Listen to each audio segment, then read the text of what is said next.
พอกับบางที่ก็ไปหารับจ้างวันหน้าอ้าตัวเมื่อยบ่เลี้ยงลูกคนเดียวเมื่อยอยู่แต่กะสู้อืมเคยมีโมเมนต์แบบท้อคิดหยัง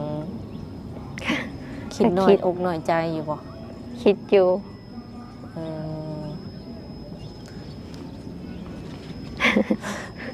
กับบุตรีเนาะเลี้ยงลูก2 คนมันเมื่อยทุกคนเลยแม่เลี้ยงเดียวใครเป็นแม่เลี้ยงเดียวหรือว่าเป็นแม่คนนี่สิฮู้เนาะกับเวลาที่ว่าเฮาแบบเฮาท้อเฮาหยังจังซี่ก็มีแบบทางออกมีที่ปรึกษาอยู่บ่ก็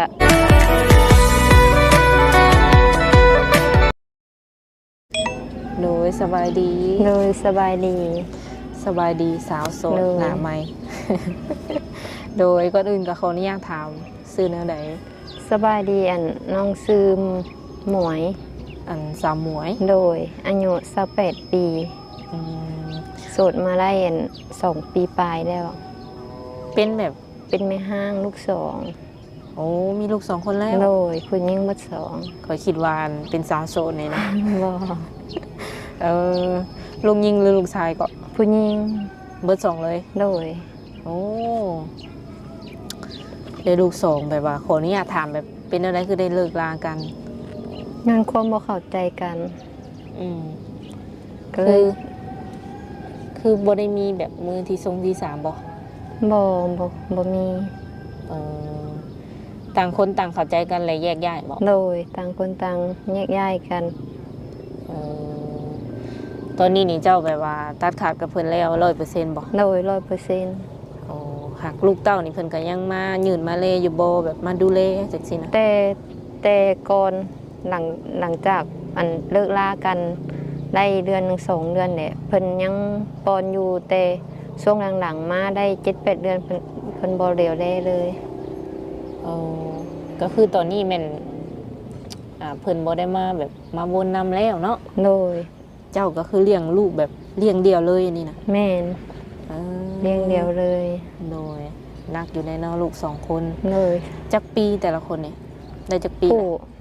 ผูกกกไล่8 ปีใกล้เดือน12นี่ก็8 ปีผู้น้อยหาไล่4 ปีโดยคนน้อยเพิ่นยังกินนมบ่โดยยังกินนมอันเป็นนมเสริมบ่โดยนมเสริมบัดเจ้าเองเฮ็ดแบบเฮ็ดเวียกเฮ็ดงานหยังปัจจุบันนี้มั้งแม่นแล้วอันข่อยไปเฮ็ดเวียกอยู่อัตตปือเดี๋ยวหากลับมายังไปยืนเวียกอยู่โรงงานอยู่หลักเก้าแต่เพิ่นยังบ่ได้เอิ้นโอ้ยังรอแบบรองานอยู่โดยตอนนี้ก็ถือว่ายังอยู่อันเพื่อนละล่ะเนาะโดยสำหรับ FC คนใดช่วงนี้ถือว่ามีเวลาแบบว่าคุยหลายโดยปัจจุบันนี้อยู่น้ำไผ่ปัจจุบันอยู่กับพ่อกับแม่แล้วก็ลูกแล้วก็เลี้ยงหลานอีกผู้หนึ่งลูกของน้องของอ้ายแต่ว่าเพิ่นไปเฮ็ดงานบ่โดยเพิ่นไปเฮ็ดงานเพราะว่าเพิ่นได้แยกทางกับครอบครัวเพิ่นเด้อันทางเมียเพิ่นป้าลูกไว้ให้เด้พ่อแม่กับข่อยเนี่ยเป็นคนเบิ่งคนเลี้ยงถือว่าประสบการณ์ล้นเหลือเนาะเบิ่งทั้งลูกแน่เบิ่งทั้งหลานแน่เลยอันตั้งแต่แบบว่าเฮาจบกับเพิ่นมาแล้วก็เคยไปเฮ็ดงานแบบว่าอยู่ทางฝั่งไทยอยู่บ่เคยจักเทื่อตั้งแต่เป็นสาวหรือว่าจนถึงปัจจุบันก็ยังบ่เคยข้ามไปบ่โดยบ่เคยเฮ็ดแต่อยู่ลาวขออนุญาตถามแบบจะเป็นคนนิสัยแจกคอประมาณใดเป็นคนอยากขี้อายแน่เป็นคนบ่คอยเว้าบ่คอยมักเว้าถ้าสนิทก็อยากเว้าหลายแน่โดยก็แบบว่าให้ก็เครียดเป็นอยู่บ่เลยก็ว่าเป็นคนเย็นๆแบบเป็นคนเย็นๆบ่ค่อยมาค่ายบางอย่างโดยก็ลองคุยเบิ่งเนาะบัดผู้ชายที่สิขับมานี่ได้แบบอยากได้คนนิสัยใจคอแบบใดรูปร่างหน้าตาแบบใด แบบบ่มีสเปคแบบใดก็ได้ แต่ขอเพียงแต่หักเฮาหักลูกแล้วก็หับในสิ่งที่เฮาเป็นหั้นนะหักครอบครัวเฮาพ่อแม่เฮาซัพพอร์ตทั้งซัพพอร์ตเฮาไล่หั่นนะ โดยอายุดีเดซ่า อายุก็30ปลายขึ้นไปฮอด50ปลายก็ได้ก็โอเค อยากได้คนที่ว่าอายุหลายกว่าเจ้าบ่ โดยอายุหลายก็ เป็นอะไร ค่ย คือมักแบบว่ารุ่นอ้ายหรือว่ารุ่นใหญ่กว่า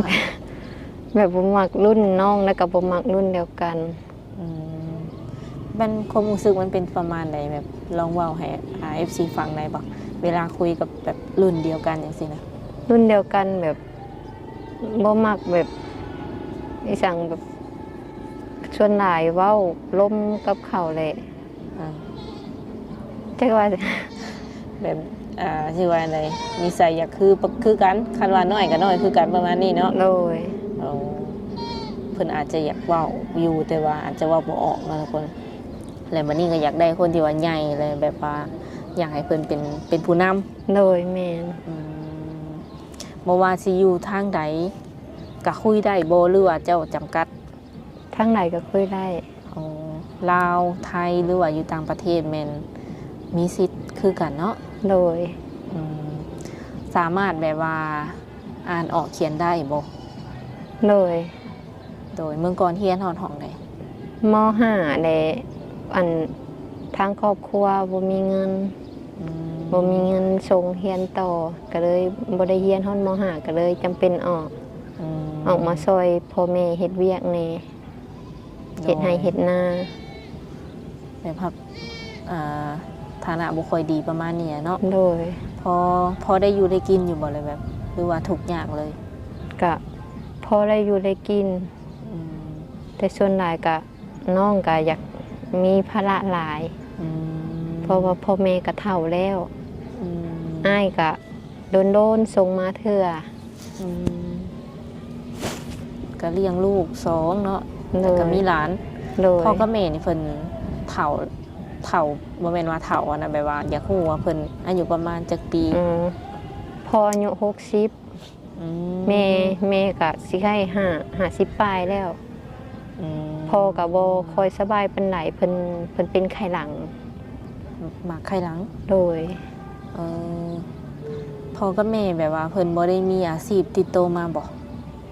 มีแต่เฮ็ดให้เฮ็ดนานี่แหละ อืม แม่ก็ปลูกหมักทั่วเนี่ยนี่นะ โอ้เป็นชาวไร่ชาวนาทั้งสองเนาะ โดย ให้หน้าตะกร้าแต่ละปีก็แบบเฮาได้เฮ็ดบ่หรือว่าซื้อข้าวกินเลย ก็เลยเฮ็ด ได้ข้าวหลายบ่แต่ละปี บ่หลายได้ประมาณ40ปลายแบบนี้ ส่วนหลายก็บ่ค่อยนั่นปานใดบ่ค่อยกุ้มปานใดส่วนหลายก็ซื้อแน่บางปีก็ซื้อบางปีก็บ่ได้ซื้อ อืมปีนี้ก็เฮ็ดบ่ เฮ็ด เฮ็ดนี่แบบว่าอันไผพาเฮาเฮ็ดเป็นหลักเลย พ่อ อ๋อ พ่อก็ส่วนหลายก็จ้างมีแต่จ้าง อืมเพราะว่าเพิ่นก็อายุค่อนข้างว่าอยากหลายแล้วเนาะ โดย คันว่ายังเฮ็ดอยู่นี่ก็ถือว่าโอ้ยเก่งเนาะ ส่วนหลายจ้างก็จ้างอาศัยซอยนะ เออ ซอยแห้งเพิ่น โดยพ่อกับแม่นี่สมมุติว่าเฮาสิสร้างครอบครัวใหม่จังซี่นะเพิ่นอนุญาตบ่ อ เพิ่น นุ สิว่า ญาต แนวใด อนุญาตเพิ่นบ่ว่า อืม เพราะเพิ่นก็อยากให้เปิดใจแต่รุ่นแหละ เพราะว่าภาระหลายหั้นนะอยากมีคนมาซอยสู้แหน่ เออคันมีคนที่ว่าเพิ่นพร้อมดูแลหรือว่าพร้อมที่จะเอาเจ้าเป็นลูกเป็นเมียจังซี่เนาะคือเจ้าพร้อมสละโสดเลยบ่หรือจังได ก็แรกๆก็ขอคุยเบิ่งก่อน อืม เบิ่งใจกันไปก่อน ประมาณจักเดือนหรือว่าจักปีคิดว่า บ่ลน บ่โดนแม่นบ่ เลย โดย ถ้าเข้าใจกันได้ก็โอเคแล้ว อืมเบิ่งแบบเฮาเบิ่งใจกันแบบว่า คือเฮาเบิ่งคนจังซี่นะเนาะ เลย ประมาณแบบบ่โดนปานใดก็น่าสิฮู้จักแล้วเนาะว่าเขาแม่นหรือบ่แม่น เล แม่นบ่ ย โดยก็มีแต่ว่าคันว่าเพิ่นเข้ามาคุยก็เจ้าก็ลองคุยเบิ่งคือจะว่าแหละเนาะคันว่าบ่มักหรือว่าบ่ถึกสตาบ่ถึกสเปคก็บอกเพิ่นไปตรงๆได้ว่า บ่มักเนาะ โดย เป็นอ้ายเป็นน้องกันบ่หรืออย่างใดก็ตามนั้น โดย กล้าบอกอยู่ดี เลยกะที่พยายาม สิพยายามอันนี้เปิดใจครั้งแรกแม่นบ่ โดยเปิดใจครั้งแรก ใช้เวลาแบบโดนบ่คิดโดนบ่จังแบบว่ากล้าออกมาเปิดใจจังซี่นะ กะลนเตอ เมื่อก่อนนี่แรกๆเดี๋ยวมันเป็นจังไดแบบจังบ่ออกมาเปิดใจอะนะ อาย อายคน คิดอายแน่แล้วกะ มันสิมีอีหลีบ่หั่นนะ โอ้ เลย เออ เคยเห็นแต่ในคลิปเนาะ เลย ยามมันบ่เกิดขึ้นจริงกับตัวเอง เลย แต่มื้อนี้ก็ถือว่าเอาลองแนวใดก็ลองมึงแล้วมัน เล บ่ ย โดยเอาแนวใดคนก็เจอขอให้เจ้าเจอแบบว่าคนที่ฮักเจ้าอีหลีเนาะแล้วก็เจ้าก็ฮักเพิ่นนั่นแหละ เลย โดยคันว่าสิว่าจากไหนมื้อหน้ามื้อในได้แฟนได้เป็นลูกเป็นผัวจังซี่นะ เจ้านี่สามารถแบบไปอยู่น้ำเพิ่นได้บ่หรือว่าเอาเพิ่นมาอยู่ลาวอย่างเดียว อันนี้ก็ขอถามพ่อแม่ก่อน หักในใจลึกๆเจ้าเด้อยากอยู่ทางใดสำหรับตัวเจ้าเองเลย อยากอยู่ทางพ่อแม่ อยาก แบ อบ ยู่ ถ้าได้ร่มได้อันนั้นกันหั่นนะก็อยากขอมาอยู่พังลาวหั่น อืม อยู่ทางพ่อแม่พี่ คนที่สิเข้ามานี่คันว่าเพิ่นมักไปหลินไปเที่ยวแน่มักกินเหล้ากินเบียร์แน่ทางเจ้ารับได้อยู่บ่ รับไล่แต่แบบมักแบบกินบางโอกาสหั่นนะถ้ากินคู่มือกะ บ่ไหว บ่ไหว อยากให้กินเป็นงานเป็นการสิบ่ โดย ออ เพราะว่าส่วนข่อยเองกับบ่มากินเหล้ากินเบียร์ เออตอนนี้นี่แบบว่าสมมุติเฮาอยู่เฮือนเนี่ยชีวิตแต่ละมื้อแบบเฮาเฮ็ดหยังแหน่ชีวิตประจำวันเจ้า ตอน แต่ละมื้ ตอนนี้หั่นบ่ แม่น อยู่กับลูกมันก็ออกหน้าออกสวนซอยเมเสียหญ้าสวน ก็วนเวียนไปประมาณนี้เนาะ โดย แบบว่าเป็นสิว่าไดสาวบ้านๆแบบเต็มโตเลยเด้ตอนนี้เนาะจากที่เคยไปเฮ็ดงานตอนนี้ก็ถือว่าอยู่ว่างๆแม่นบ่ โดย โอ้ไปเฮ็ดงานอยู่อัตตปือนี่ได้โดนบ่ ได้เกือบปีพุ่นน่ะ โอ้เฮ็ดงานเกี่ยวกับหยังอะนะ เป็นโรงงานไม้อัด เป็นแต่ว่าบ่แม่นไม้อัดเป็นไม้ฟิล์มเพิ่นเอิ้นไม้ฟิล์ม อืมกับแบกไม้แบกโต๊ะนี่บ่รู้จังได๋ โดยแบกไม้ไปตากแดดบ่บางทีได้เข้าเฮ็ดอยู่โรงงานก็ได้เฮ็ดอยู่ในเครื่องจักรเพิ่น อืม ก็มีเบรกมีหามอยู่ อืมสมมุติว่าเฮาบ่มีคู่มีคิงเนาะคิดแบบเฮาวางแผนอยู่บ่แบบว่าเฮาสิเฮ็ดหยังต่อหยังซี่นะคิดว่าสิแบบรับจ้างไปตลอดบ่หรือว่าวางแผนไว้สมมุติมีเงินจักก้อนนี่อยากเฮ็ดหยังบ่หยังซี่นะ อ๋ออยากเปิดห้านเป็นของตัวเอง ห้านน้อยๆก็ได้ อ๋อ เพราะมีอาชีพของเฮาหั่นนะแล้วก็พอได้เบิ่งลูกอยู่นำลูกแบบนี้ อืมขายอยู่บ้านอยู่ซองนี่ก็ได้แม่น โด บ่ ย เอออันคือเฮาบ่ได้เฮ็ดงานจังซี่แต่แบบลูกเต้าเฮาได้ซะ ลูกเต้าก็ค่อยกับบางทีก็ไปหารับจ้าง วันหน้า อ้าตะเมื่อยบ่เลี้ยงลูกคนเดียว เมื่อยอยู่แต่ก็สู้ อืมเคยมีโมเมนต์แบบท้อคิดหยัง คิดน้อยอกน้อยใจอยู่บ่ คิดอยู่ เออ กับบ่ตี้เนาะเลี้ยงลูกเลี้ยงลูก2คนมันเมื่อยทุกคนเลยแม่เลี้ยงเดียวไผเป็นแม่เลี้ยงเดียวหรือว่าเป็นแม่คนนี่สิฮู้เนาะ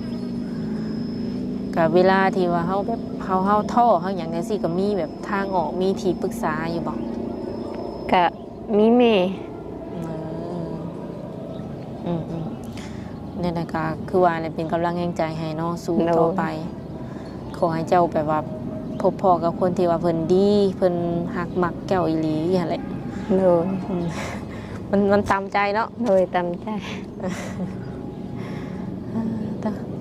เคยมีอยู่บ่แบบว่า สมมุติว่าลูกอยากกินนั่นกินนี่แต่เฮาบ่มีเงินซื้อให้เขาสินะ มี เฮ็ดจังใดแบบมีวิธีแก้อยู่บ่ ก็ถ้าเพิ่นมาขายแบบมันมีห้านแบบรถกับข้าวเพิ่นมาขายก็ขอติดเพิ่นแบบเวลาเพิ่นก็ใจดีให้เฮาติดบางทีมีห้านอานี่อยู่บ้านก็ติดน้ำอาก่อนมีก็จังไปให้เพิ่น อืมหาเพิ่นเลี้ยงง่ายอยู่บ่ โดย ลูก2คนนี้เลี้ยงง่ายอยู่ โดยง่าย โอ้ก็ยังถือว่าเป็นบุญของเขาเนาะ โดย ที่ว่าเพิ่นเข้าใจ เวลาบ่มีบ่หยังนี่ก็เฮาเว้าไปนี่เพิ่นก็เข้าใจแม่อยู่บ่ เข้าใจ อืม บางทีเพิ่นอยากได้หั่นอยากได้นี่ก็มีแต่ได้แต่ตอบว่าได้เงินก่อนจังซี่ ก็แก้ไปก่อนบ่ โดยแม่ได้เงินก่อนเพิ่นก็เข้าใจเฮา อืมคันว่ามื้อหนึงจังซี่เนาะอยู่แบบนี้น่ะซื้อข้าวต้มขนมให้เพิ่นในมื้อหนึงประมาณเท่าใดหลายบ่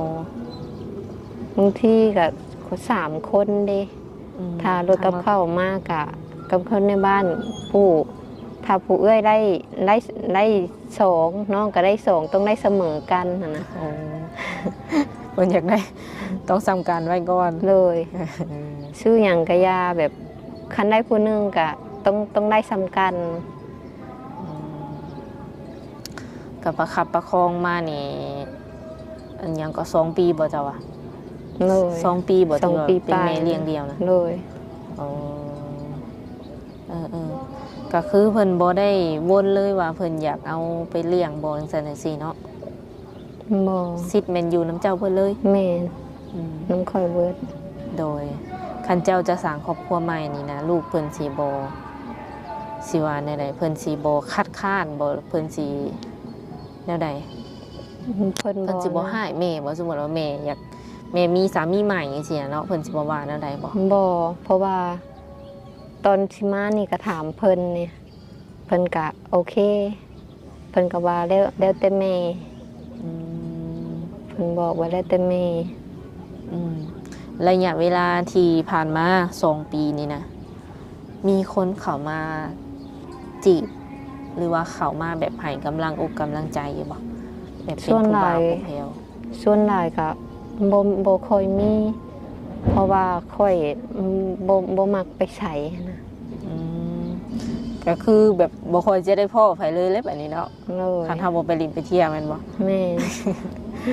เป็นคนสไตล์แบบว่ามากิวบ้านอยู่ซองสิบ่ แม่น เออ ก็ดนๆไปคันมีหมู่มาชวนก็คันไปลิ้นแถวห้องแถวห้านก็บ่เคย อืม ส่วนหลายมีแต่อยู่ในบ้านบ่แบบนี้หั่นนะ เคยไปแบบว่ากินซุ้มแซวปลาตรงปาตีน้ำเขาอยู่บ่ บ่ อย่างไปสุดนี่ไปแบบใดกินข้าวอยู่ แบบ ห้า ไป งซื่อๆนี่บ่ แม่นกินข้าวอยู่ห้านหรือว่าไปงานดองบ่งานแนวอื่นนั่นนะวันเก่ามันเกิด อืมหากเจ้าบ่ได้มีแบบว่าโรคประจำตัวบ่ บ่มี แข็งแรงเนาะ เลย แข็งแรงปกติแม่นบ่ เลย โดยขออนุญาตถามเจ้าน้ำหนักเท่าไหร่ตอนนี้ ตอนนี้52 โอ้สูงประมาณเท่าไหร่ 160ประมาณ160 โอ้สูงเลยเจ้าฮอดเสยเนาะอัน50ปลายน้ำหนักอะ เลย เออ เบิ่งคือจอยค่ะ เบิ่งคือว่า แม่น แต่ก่อนจอยกว่านี้ เบิ่งคือจ้องสิบ่ฮอดแต่ฮอดซื้อแม่นบ่ เลย เออน่าจะแบบว่าเพิ่นเป็นคนสูงแน่เวลาเฮาเบิ่งก็คือว่าคือเลยว่าแบบคือผอมทรงสิบ่ฮอดจังซั่นจังซี่ เลย อยู่ประมาณนี้บ่หรือว่าเคยแบบผอมกว่านี้เอง ผอมกว่านี้ อืม เวลาแต่ก่อนเฮ็ดเวียกหนักหั่นน่ะเฮ็ดเวียกอยู่โรงงานบ่กินข้าวบ่ค่อยแซ่บน้ำหนักนั่นลงหลาย เออ ช่วงมาอยู่บ้านนี่น้ำหนักขึ้นแน่ โอ้ โดยมีความสุขบ่ก็เลยอันนั้นบ่หรือจังได เลยก็มีความสุขในเวลาได้อยู่กับพ่อกับแม่หั่นน่ะ กับลูกกับเต่าเนาะ โดย อืมอ่ะโอเคคันว่าปันนี้คัน FC เพิ่นอยากมาเห็นตัวจริงเจ้าเดข่อยสามารถพาแบบมาได้เลยบ่หรือว่าอันจากไหน มาได้ มามื้อใดก็ได้บ่ช่วงนี้ โดย อืมต้องนัดกับเจ้าก่อนบ่หรือว่าเพิ่นมาปุ๊บแล้วข่อยพ าไปบ้านเจะเลยก็ได้ ต้องนัดก่อน อ๋อ โอเค โดยเลยที่นี่คันว่าเพิ่นอยากทักมาหลินน้ำก่อนเนาะเพิ่นสามารถทักมาได้ทางไหนนี่ ทั้งไลน์ก็ได้ แจกเป็นไลน์เนาะ โดย เบอร์โทรหรือว่า Facebook นี่แจกบ่ ได้ โอเคถือว่าแจกทั้ง3เนาะ โดย แล้วใดก็ฝาก FC ข่อยนำเด้อเนาะคันว่าเพิ่นทักมาเล่นนำกะรบกวนตอบเพิ่นแน่ โดย โอเค โทรวิดีโอคอลเห็นหน้าเห็นตานี่ได้อยู่แล้วว่า ได้ บ่มีหยังดอกเนาะบางคนเพิ่นอยากเช็คซื่อๆว่าเจ้าเป็นคนเดียวกันบ่กับในคลิป โอ้โดยได้ ที่ว่าอยากเห็นหน้าเห็นตาบ่แม่นหยังดอกโอเคสำหรับคลิปนี้สาวบุญเปียงกับสาวโสดเพิ่นก็สิได้ขอตัวเจ้าไว้ก่อนเนาะมื้อหน้ามื้อใดก็คัน FC เพิ่นให้มาหาเนาะ โดย หรือว่าใดๆก็สิมาเยี่ยมมายามเจ้าใหม่โดยสบายดี